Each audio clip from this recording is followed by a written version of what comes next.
Hey guys, this is Matt from Amateur Filmies and welcome back finally to another video.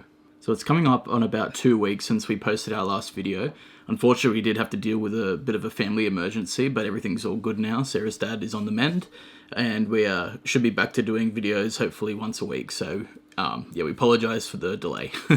So we've done quite a few collection videos on our channel so far, and you might be wondering how many different titles we're going to be showing in this video since there's 3 labels here. I think the title of the video is going to be like our Grindhouse, Vestron, Severin collection or something like that, but the reason we've combined all of those labels into one video is just because we only have a couple from each of them.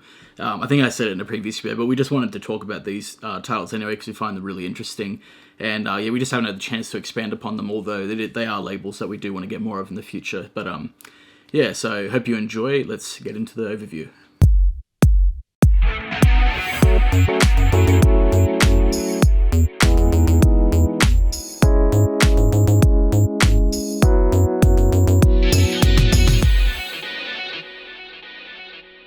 So the first label we're going to start off with is the Vestron titles. Now, we only have 3 titles to show, so I wasn't kidding about there not being many. But just to give a quick overview of what Vestron Video is. Basically, they were a distribution or film production company in the 80s, and they were quite big at the time. I think they even commissioned some films to be made. I believe Dirty Dancing was probably, I think that's their biggest film that they've ever done. But anyway, they said they went bust in like the early 90s or something like that, but at that point they had produced a whole number of films. And anyway, so the label was dead for a while, and then Lionsgate, I believe, resurrected the label in like, I think it's like 2016 or something like that. And so with that, they got the opportunity to release a whole bunch of films. So of that line that's been out since about 2016, I'm able to get 3 of their Blu-rays, so I'm going to be showing you them now. So the first I'm going to be showing you is actually a double pack, and it is the films Waxwork and Waxwork 2 Lost in Time. So this is one of the first ones that I got from the label. I actually quite enjoyed it. I've only seen the first one so far, and as I said, it's been a little while since I've watched it, but I do remember quite liking it. It was quite cheesy and goofy at times, but a decent watch. It came out in like 1988, I believe, and yeah, it's really cool that they've actually packed them both together. I wasn't actually familiar with these films until Vestron I saw had put them out, so I wanted to give them a go, especially because it was good value, being 2 movies in one. But yeah, really, I remember enjoying the first one. Pretty creative set pieces, because the whole thing is that they go into this sort of wax museum, and by some supernatural thing, they're getting like sucked into like the portals of these exhibits and becoming part of the displays. It's kind of hard to explain if you haven't watched it, but yeah, it's pretty decent watch. I do want to rewatch it again and then follow that up with the sequel. But yeah, that's Waxwork. So the next film I'm going to be showing is actually one that I was really pleasantly surprised by, and that is Return of the Living Dead 3. Now, you might also notice as well that this is actually the UK release, and I'm not really sure why they decided to do this, but basically, Vestron Video, the releases first come out in the States, but they've started releasing them in the UK, but it's like, they're like reduced versions of them. Like, for example, the Waxwork release that I showed you, that was a US release, and it comes with both the first and the second one, but their release of it in the UK is only the first one. And the same goes for like the Wishmaster collection, which came out in the US, which I think comes with all 4 films, but if you want to get it from the UK, it's only the first film. I don't know why they've done that. It's really frustrating, and it's actually a big part of why we don't have that many Vestron titles, is because it's cheaper for us to get them from the UK, but I also don't want to buy them if I'm losing out on getting all those movies. It's just one of those things, again, we've complained about a lot, but shipping to Australia can be quite atrocious sometimes, so usually other labels get priority over the Vestron titles, but hopefully we will get them. Anyway, back to Return of the Living Dead 3. Now, this is actually, honestly, a really underrated horror film in my opinion. I was really surprised by how much I enjoyed this. It was a first-time watch when I first got it, and I've watched it another 2 or 3 times since. I don't know, it's just got a weird charm about it, and I guess that goes for all the other previous Return of the Living Dead films as well. But yeah, I don't know, there was just something about this, and I think part of it was the makeup effects. They're kind of good and bad at the same time. I don't know. I think the reason I like them so much is they really remind me of like the Resident Evil video games. I don't know if anyone else might agree with that if you've played the games, but some of them, some of the zombie-ish like mutated creatures in the Return of the Living Dead 3 film, I don't know, just remind me of like some of the mutant zombies in the old Resident Evil games. But as a film, yeah, it's really, really good. I think if you've watched the first one, definitely watch this one as well. It's not directly linked with the previous 2 at all, but I think it's still worth a watch, and I still need to pick up the sequel as well, like Return of the Living Dead 2. Scream Factory have a release of that but again, it's pretty expensive to get here. But yeah, really want to get that one for the collection, but I recommend watching all 3 of them. I don't know if there were any other sort of unofficial sequels to the Returning of the Living Dead series. To my knowledge, I was pretty sure that this was the last one, but it would surprise me if there was some like unofficial sort of other ones that are out there. So if you do happen to know if there are other ones, let me know in the comments, because I'd be really curious about that. So the last Vestron title I'm going to be showing you is unfortunately another one that I haven't seen yet. I think this one and Waxwork 2 are pretty much the only ones that I haven't seen in all the ones that we're going to be showing, except some from the box set that's here, but really looking forward to watching this one because it's supposed to be really fun. That is Blood Diner, which is supposed to be a really fun horror comedy.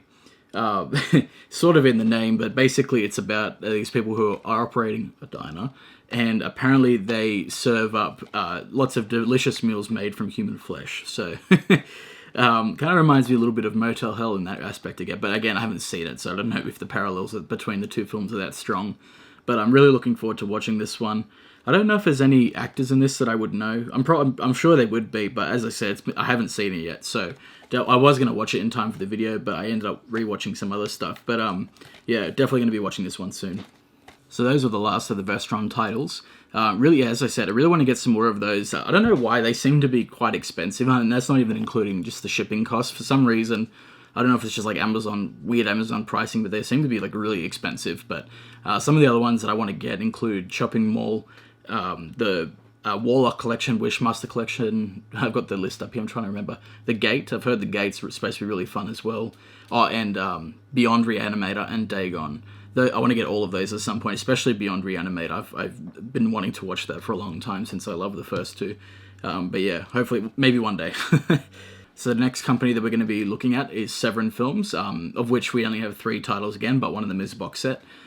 Great company. A lot of you guys, I imagine, probably would have picked up some of their films in the Black Friday sale.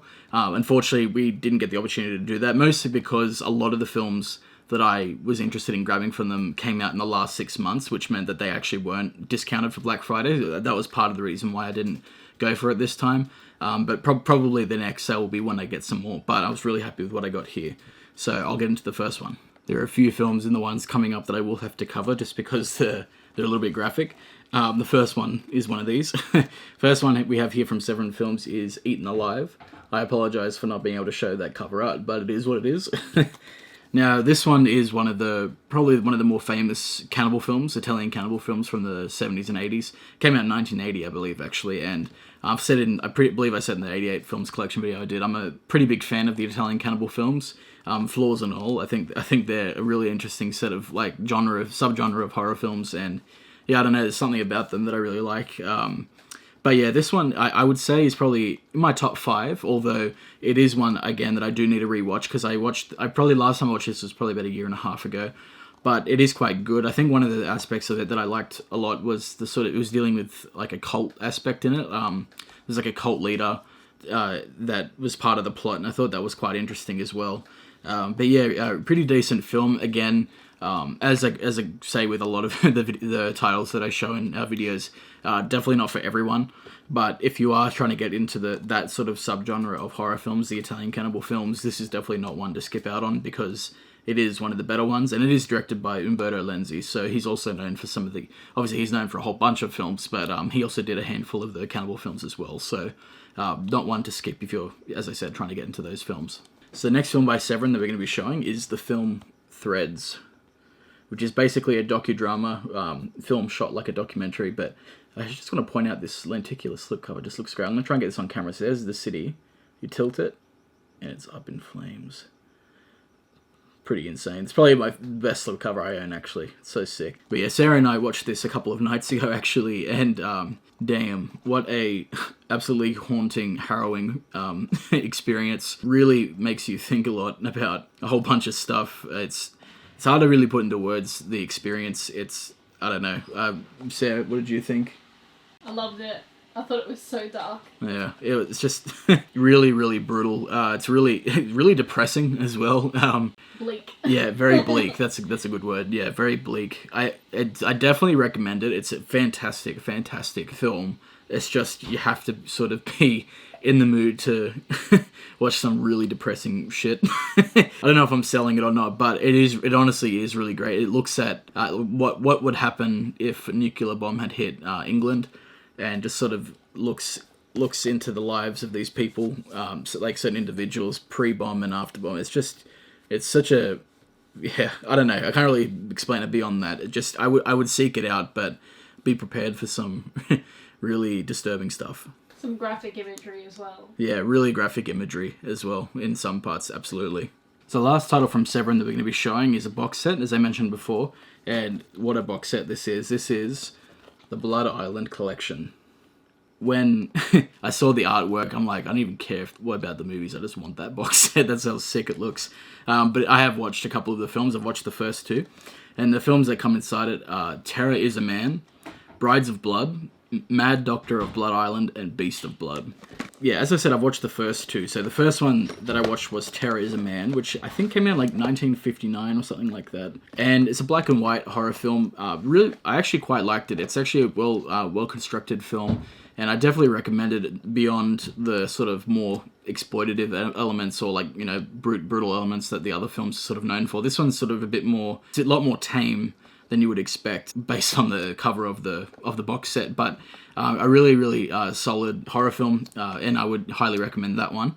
As for Brides of Blood, that's when they start to sort of go into a bit more of the wackier direction. If you're looking for sort of more wacky, sort of interesting filmmaking, they even like sort of experiment with different sort of camera techniques in Brides of Blood. I don't know if that carries over to the other ones, but really interesting movies. I think what the biggest thing that drew me to it as well, apart from the art obviously, was the makeup effects based on the trailers that I saw. Just like some really wacky sort of makeup effects and just sort of costumes and stuff like that. I'd really recommend going and looking up the trailers for some of these movies, because they just like, when you watch it, it's just so perplexing. You trying to figure out what the movie's about just based on, like, you think, how can they even try and explain how this creature is in this movie? But really cool. I look forward to watching the other two in the box set, because I did enjoy the first two, although I enjoyed Terror is a Man for different reasons compared to Brides of Blood. I thought Brides of Blood was a bit more of a funner experience, although Terror is a Man is definitely the superior film. And if you had to just watch one, I've heard that Terror is a Man is by far the most superior, even though I haven't seen the last two.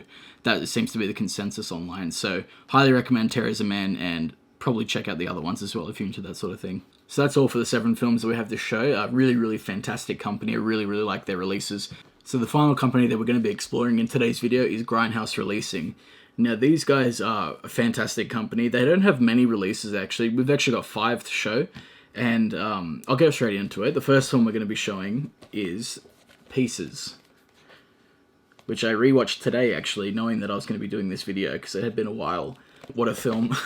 One thing that really stands out about Grindhouse Releasing is just the quality of their releases, like even the packaging as well. I just absolutely love the way that they're designed. If I had it my way, this would be the standard for all normal Blu-rays. I think they're fantastic. But yeah, Pieces, highly recommended as a purely a slasher film. It is not a deep film whatsoever. All it is just a killer killing people, and there's nothing deep, like there's nothing beyond that. That's all it is. It's very gory, I think, which is probably what a lot of people remember it for as well. It's actually more gory than most slashers that I've seen. I completely forgot how how brutal it was. I don't go into it expecting like a really interesting sort of plot and all twists and turns. There is a twist, obviously. You got to find out who the slasher is, but yeah, just really funny dialogue at times, and yeah, just a highly recommended slasher, one to cross off your list if you haven't watched it. Sorry guys, I'm a bit of a thirsty Kirsty, gotta crack one open.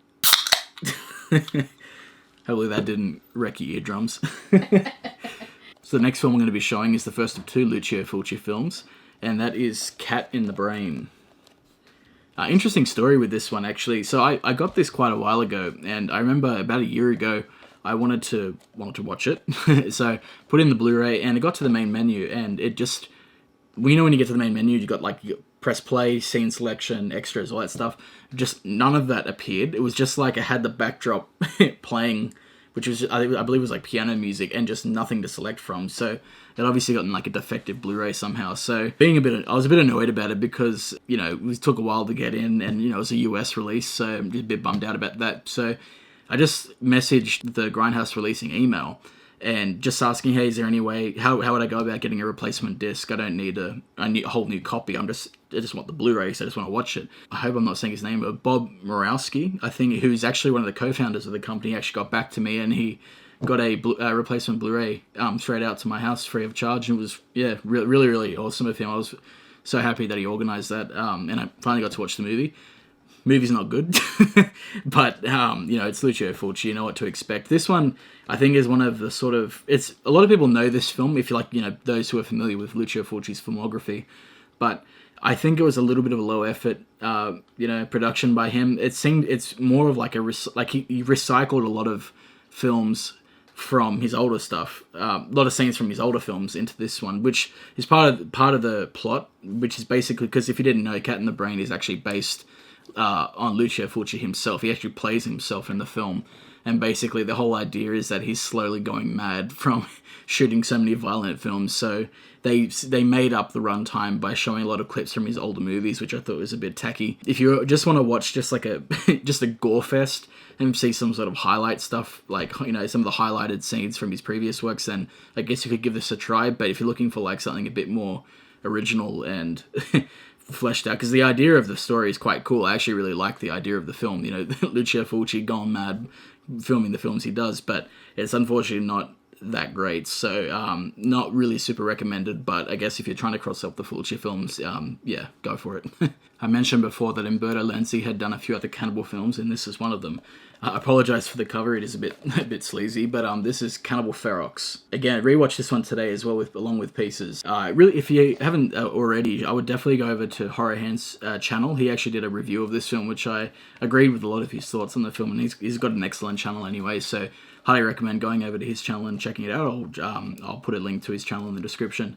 But yeah, really, it's a staple of the cannibal genre. It is one of those ones, like Eaten Alive and Cannibal Holocaust there. If you're trying to watch those films, this is sort of a must-see. You know, it has all the main sort of things that you would find in a cannibal film in this. I think it's more of a fun film, but at the same time, it's also quite mean-spirited. I mean, most of the cannibal films are quite mean-spirited anyway.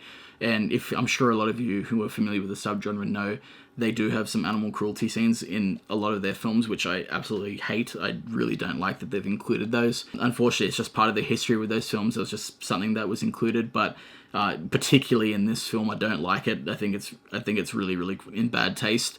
They didn't have to do it at all. Anyway, but aside from that, for the rest of the film, yeah, not a terrible example of a cannibal film. And as I said, it is a staple. So I would check it out if you're into those, if you're trying to watch those ones. Again, it's the same thing as I said for Eaten Alive. If you're trying to watch those cannibal films, you've got to watch this one, I guess. But keep in mind what I said about the animal cruelty and the fact that these films are obviously quite brutal. So yeah, that's Cannibal Ferox. Continuing on with the cannibal theme, we have what is widely considered to be one of the most controversial movies of all time. It even says it on the cover. That is Cannibal Holocaust, which came out in, I believe, 1980. Yeah, what an experience that movie is. I would, it's funnily enough, it's probably the best cannibal film, I would say, in that subgenre, and it is also the most well known. A lot of people who aren't familiar with the subgenre still know what Cannibal Holocaust is. There are a lot of sort of infamous facts surrounding it, such as the fact that the director, Ruggero Deodato, I haven't saying his name correctly, he got pulled into court for obscenity charges, and they even at one point believed that the actors had actually died on the set of the film because it looked so real in the found footage, and the actors had actually signed like a contract saying they wouldn't appear in public for a year, so they had to actually turn up in court and show that they were in fact alive, which is a really interesting story, but really, really messed up movie. It's actually a well-constructed movie. It's actually a decent movie as well, I should say that, but it's very, very tough to watch. There are a lot of like graphic sequences in this, and again, as I said before, there is the animal cruelty aspect in it, which I loathe. I really hate that was ever a thing. Won't go into that again, but yeah, that is also in this. Although I believe, I need to double check the back of this, but I believe you actually do have the option to watch the film with those scenes omitted, which I think is a really good thing. Yeah, the best example of the cannibal genre out there. And it actually sort of, one other interesting fact about it as well, a lot of you probably already know this, but is one of the earliest examples of found footage being used, being shown as real in a film. Like, most people associate found footage with the Blair Witch Project. Like, that's when most people thought it first started, but it was predated by this movie. And it was used quite effectively, I believe, in this. Can't really say much more beyond that without going more in depth about the film, but good film, but also a disturbing one. So the final film for today is one of my favourite Italian horror films, probably, if not my very favourite, Lucio Fulci's The Beyond. Great film. One of Lucio Fulci's best, if not his very best. A lot of people sort of would agree with that, I think. A lot of people usually say it's either The Beyond or Zombie Flesh Eaters are his best. I know some people sort of like the other films in the Gates of Hell trilogy, but I think The Beyond tops it out for me. It's not even because like the plot is like super compelling or that. In fact, a lot of the time, you could argue that it doesn't really make a lot of sense. But I think what really draws me into this film is the imagery and sort of the nightmarish sort of atmosphere, I guess, that this, like, it just permeates this film. It's just, I don't know, really, really interesting style of filmmaking, I think. And it's really, Lucio Fulci is really strange like that, because he can put out like a really, really cool film like The Beyond and Zombie Flesh Eaters, but then he'll do like a whole bunch of trash movies. But like, again, like, I know that's subjective, and I don't want to say, like, I don't want to go on about how bad I think some of his films are, but I guess he just sort of fell into that trap of, having a bunch of good films during a short period of time and then sort of dwindling later on. But, The Beyond is definitely one of the best examples of his work that he's ever done. I think if you're trying to get into Italian horror, this would be a great one to start with, because it's accessible enough that it's enjoyable, and it's like freaky, and it's really horrific. It also does possess those qualities that you would normally find in Italian cinema as compared to more Western-oriented horror, if that makes sense. I don't know if I'm rambling a bit there, but that would be one of the main things I would say about that. But yes, highly recommend The Beyond if you're trying to venture into more Italian horror films, for sure. Cool, so that's the end of the video. Just wanted to say thank you so much for watching, obviously, and for your continued support. We've had such great feedback over the last few videos, and we really enjoy talking to you all, and we really love the fact that you guys take the time to reply to us and comment on our videos and whatnot. Our next video should be out soon. It's going to be Sarah's top 10 horror films of all time, so definitely stick around for that. And I believe my one should follow that as well. So, we're wanting a chance to sort of talk about that, and it should be really good. But thanks again for watching, and we'll see you next time.